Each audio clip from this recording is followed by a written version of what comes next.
Cyberbullying. It's been around nearly since the invention of the internet. Some say it's a problem, while others say we're too quick to shut it down because that can hamper our First Amendment rights. So where's the line? Or is this just another one of those gray areas? Student Press Law Center Executive Director Frank Lamonti is here in our studios today to tackle this topic, so stay tuned. That's all next on At Issue.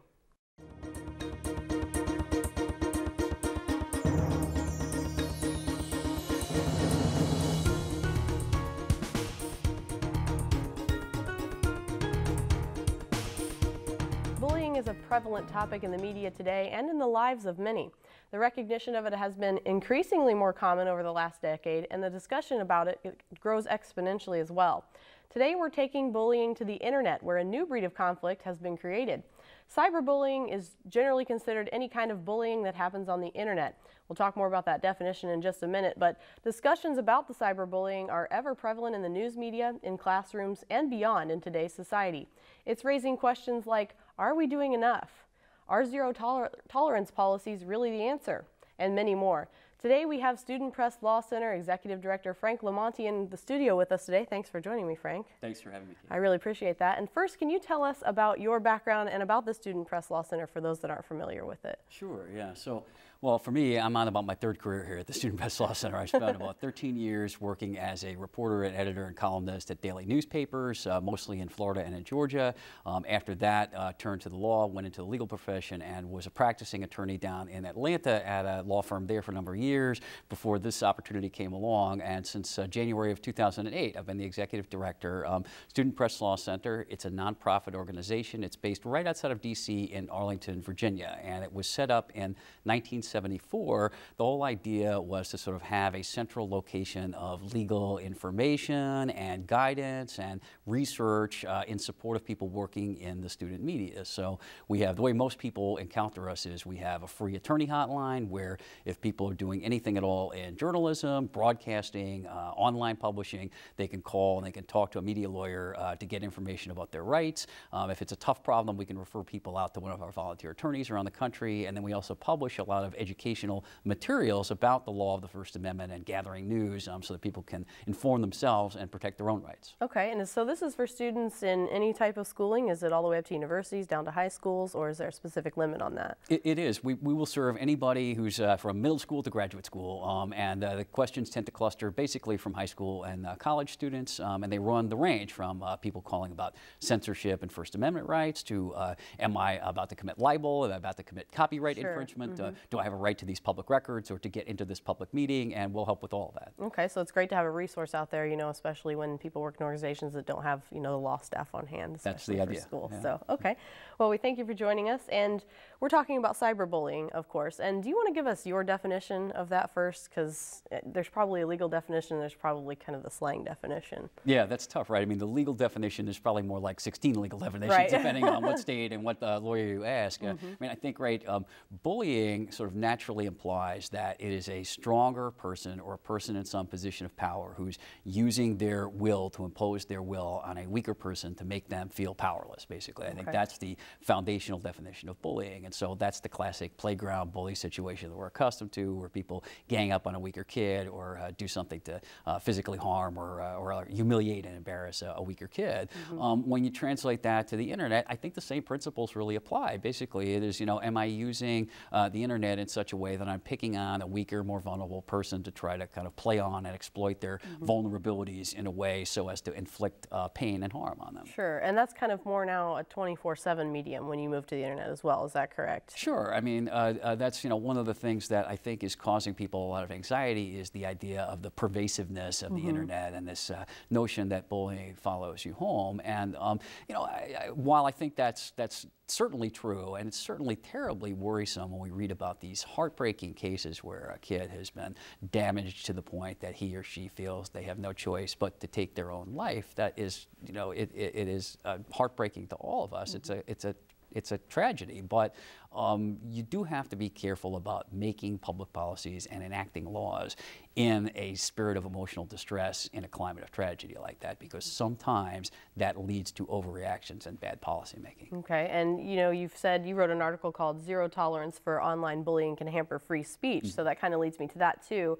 You know, and in it you said that, quote, in a panic reaction climate, and that it's essential that advocates for children be prepared to defend victims of overzealous, zero-tolerance enforcement who may be suspended, expelled, or even criminally prosecuted for editorial commentary that is or should be protected by the First Amendment. So it kind of goes into that First Amendment rights, right? Is that how you see it? As, you know, if you are punishing people that are committing cyberbullying, sometimes we're taking away their rights? Sure. I mean, that's what our concern grows out of our concern for journalism and our concern for the ability of people to be able to comment on issues of public concern, including expressing their opinions, even if those opinions, frankly, are opinions that hurt other people's feelings, because there are times when political or social issues will tap into an emotional vein in such a way that people feel hurt, angry, and offended.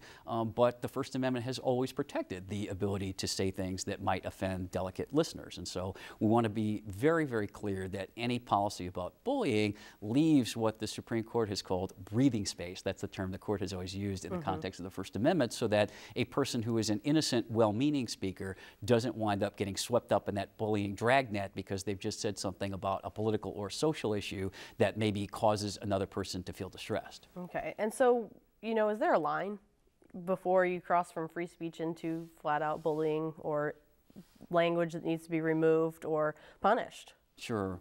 Well, there's already a fairly well-established body of legal precedent out there when it comes to harassment. And harassment, I think, is probably the pretty closest analogy that we have in the law to bullying. And the law of harassment says that there is a point at which your speech can cross the line and cease to be protected by the First Amendment if it is so severe and so pervasive that it puts the other person in fear for their safety. And so if, in fact, you know, you have a stalker situation, right, where a person, you know, asking somebody for a date, right, is clearly perfectly fine, and that's clearly First Amendment protected conduct. If I do it once, if I do it twice, if I do it 3 times. If I do it 100 times and I do it in the middle of the night on your home telephone where I'm ringing it and waking you up and I'm following you home and asking you for the date, you know, then we're talking about stalking, then we're talking about harassment, now we're talking about behavior that's crossed the line of the First Amendment. And I think bullying is really kind of comparable to that, right? There's a point at which, you know, if a person sends, let's say we have a bad breakup situation, we have a boyfriend and a girlfriend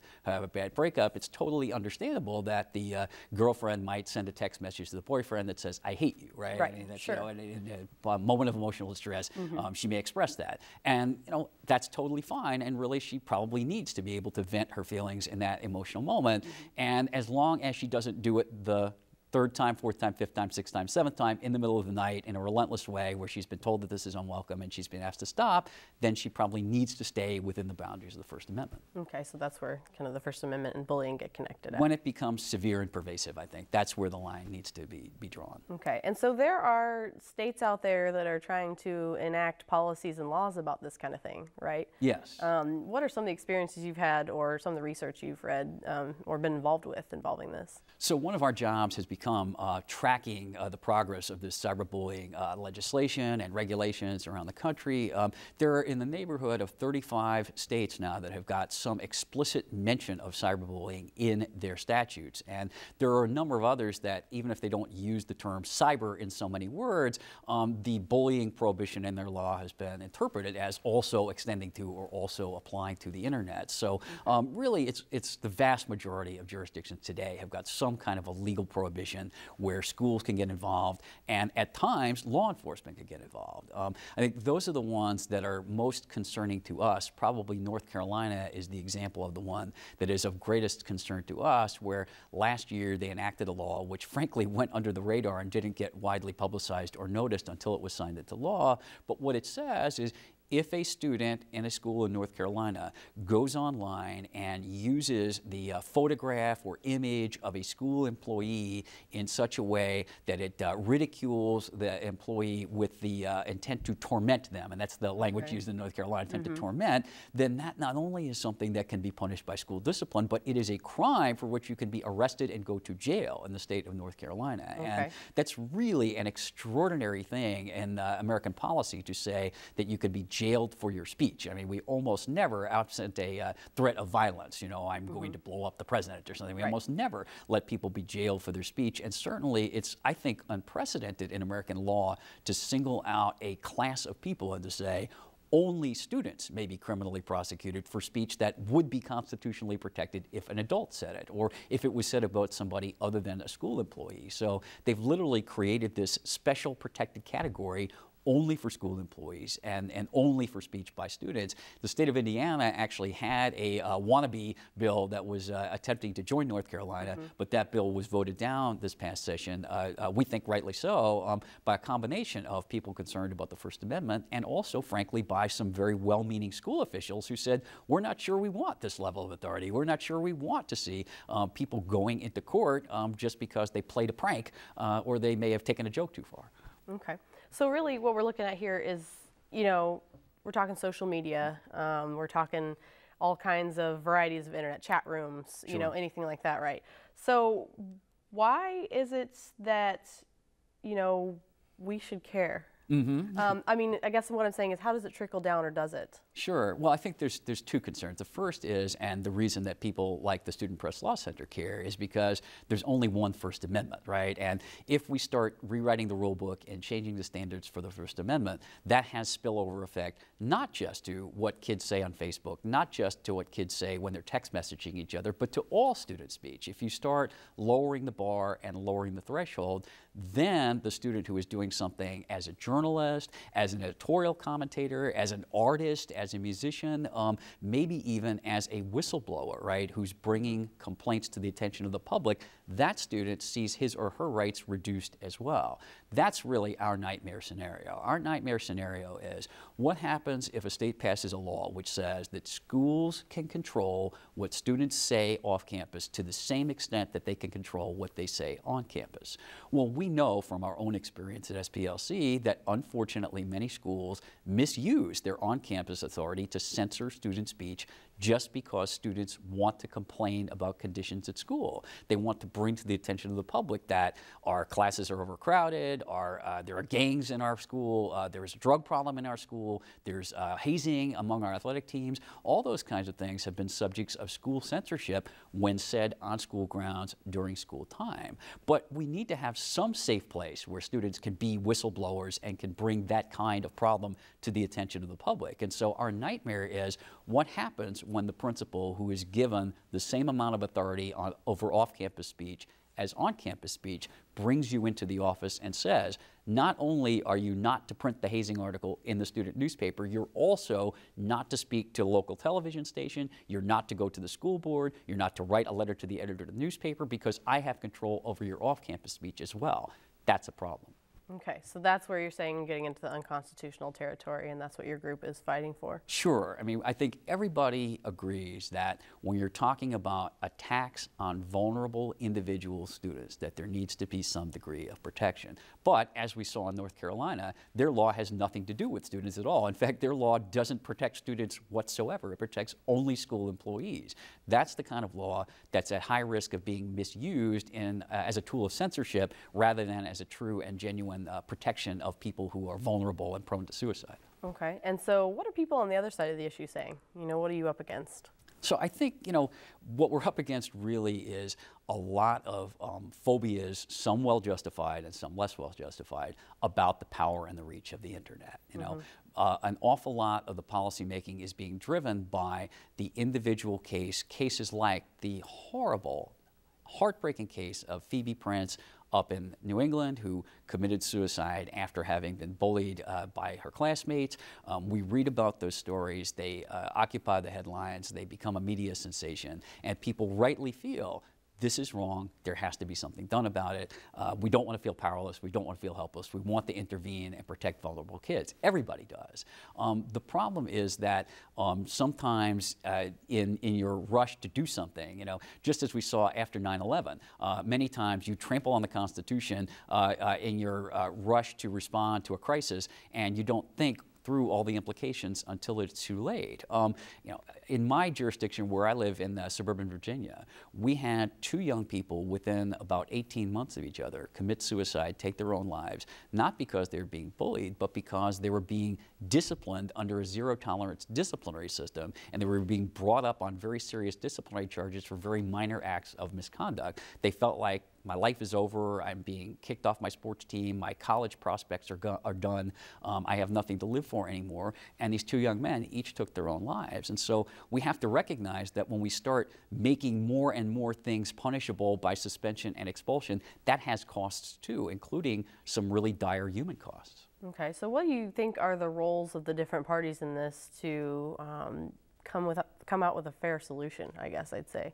So I think where we have to start, right, is that the education system does a really good job, all joking aside, as an educator. They do a really good job of that. Most of our schools are really first rate at educating people, and that's what people there are trained to do. Frankly, they do a less good job, and some of them do a very bad job of punishing. Of all the things that public schools do, punishing is the thing they really do the least competently. And so we shouldn't keep pouring more water into this leaky bucket of discipline until we're very, very sure that the disciplinary system is fair and works well. In many jurisdictions, it does not. Again, I mentioned the Fairfax schools in my area in Virginia. Well, after those two suicides, a study was commissioned of the disciplinary system in that district. What the study found is that in a 6-year period of time, the study could not document one single time when a student who challenged a disciplinary action prevailed on appeal, not one time out of 1,500 cases. And so it was clear that the system was not built with any due process or any fairness at all. It was a stacked deck. You were playing against the casino and with loaded dice. And so because the system was so badly flawed, you know, the idea that we're somehow going to vastly expand the disciplinary reach of schools and start pouring many, many more thousands of cases into this already broken system just seems like a fundamentally bad policy. We should be starting not from a place of punish, punish, punish, but a place of educate, educate, educate, which is the thing that schools do the best. Okay, so you're saying get a better understanding of the fundamentals so that these problems don't develop down the road in the future anyway. You know, when we start by punishing you, by expelling you or suspending you from school, we're really giving up on you, right? I mean, we're saying, we just want you out of our sight, we want you out of our hair, we don't want you in our building anymore. But that's doing nothing to address the root causes that make people angry and hostile in the first place, that causes them to lash out against other people. You know, honestly, this is a matter for all adults, not just educators, but all adults, to set a better example for young people. Because when you really dig deep to the roots of bullying and why people single out other people for bullying, it almost always gets down to trying to prove your own worth and your own value as a person by devaluing other people, you know? And let's face it, that's not limited to kids. This is something that adults have been doing for years. Just turn on talk radio, just read the comments on blogs or on news stories, right? It doesn't take long before people start slinging personal insults at each other that, you know, go to their race or their religion or their political beliefs. Conversation spirals into personal attacks and insults very easily, even among adults. And so we've all got to set a better example for young people that that's not the way you prove your value as a person, by running down other people in your school. You prove your value as a person by establishing a positive name and reputation for yourself. Okay, so is there anything in the works to help educators with this that you know of, or is there any framework or models that we're looking at? You know, there's really not. We at SPLC are trying to develop some alternative model policies that can be taken to legislators and school boards. You know, I think where we are right now is in the first generation of policymaking where legislatures are responding, but many of them, including yours in Illinois, have left a lot of discretion to individual school districts, and that's going to be the second and I think more important round of policymaking. Many states are saying to school districts, you shall enact a policy against cyberbullying, and then leaving it to fill in the blanks for school boards and school superintendents locally. That's who organizations like SPLC need to be reaching out to and saying there is a better way that doesn't just involve throwing people out of school, but does involve trying to work with them as educators, help them understand the impact of their conduct and why, you know, why they need to reform their own behavior to be kind of civilized participants in society. So yeah, I think there are some organizations out there. I know the Robert F. Kennedy Center up in Washington has just recently hired a nationally recognized cyberbullying expert. They're working, I think, in a very moderate and a very sensible way that doesn't go toward prosecute and punish first, but goes toward educate first, and that's what we need to do more of. Okay, so do you see cyberbullying as a new problem or one that's just gained more attention lately? Because, you know, this isn't something we were really talking about 10 years ago, I don't feel like, but now we talk about it every day. You Sure. see it. You see, you know, the heartbreaking cases you said, and a lot of other things in the media about it. So is this, you know, is it perception or is it actuality? Sure. Well, it's interesting. I think it's a little of both. I mean, there's no getting around the fact that, unfortunately, young people are using social media, and I think that's why we've had the explosion in attention, right, is because of the explosion in participation in social media, that there's no question they're using social media oftentimes in very cruel and unkind ways to pick on people. No question about that. And by the way, that's not limited to children either. We certainly see that behavior among adults, unfortunately, as well.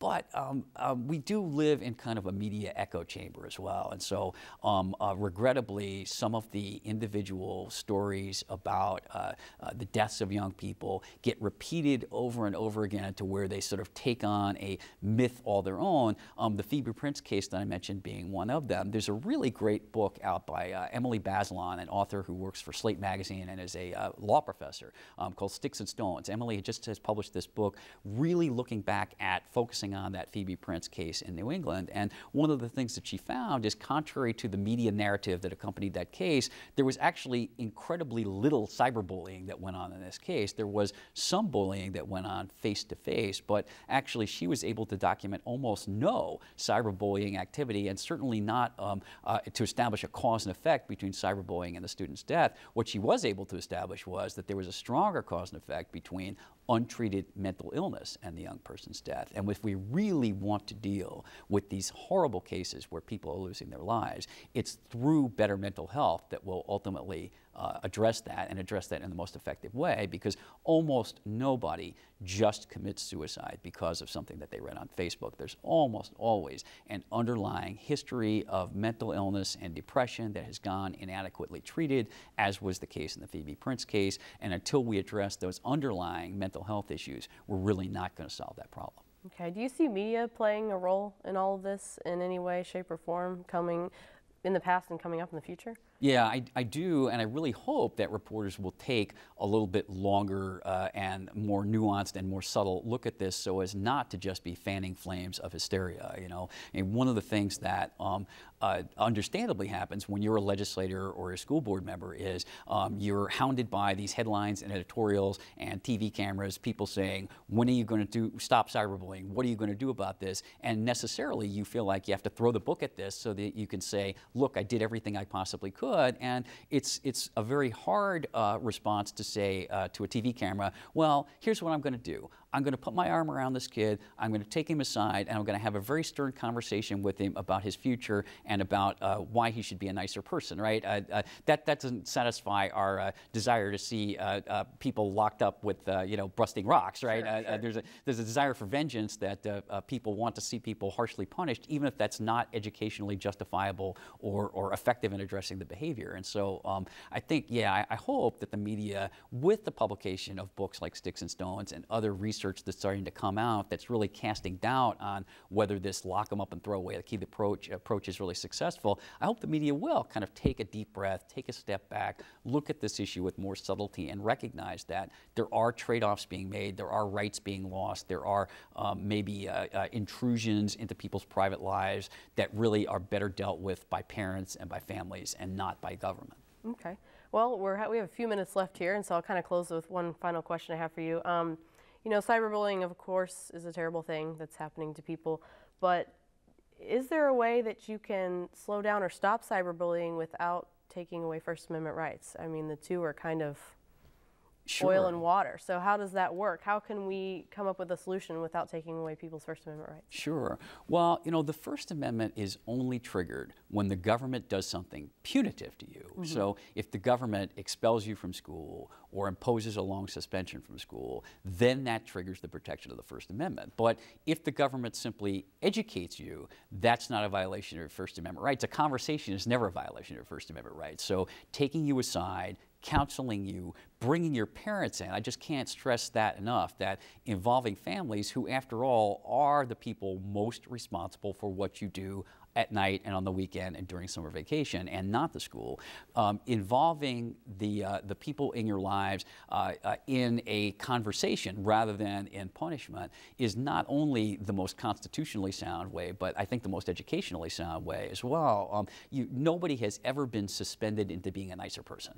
No one ever comes back from a 10-day suspension and says, I've seen the error of my ways, I've seen the light, I now am kind toward my fellow man. If anything, it gives them more time to sit on the internet because they're now at home all the time instead of under school supervision.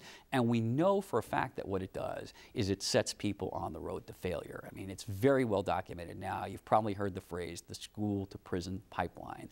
The disciplinary system, unfortunately, when you start taking people out of school for what they say, you're setting them up for future failure. You're setting them up to not go to college, to not have careers, to wind up being wards of the state. And that's really an awfully drastic solution for what may be just some insulting, harsh words that are better dealt with by education. Okay, so the holistic approach, perhaps. All right. That's what we hope. Yeah. Well, Frank Lamonti, thank you for coming and joining us on At Issue today. We think we covered some very interesting topics here, so we appreciate you coming on the show. Thanks so much for having me. Thank you.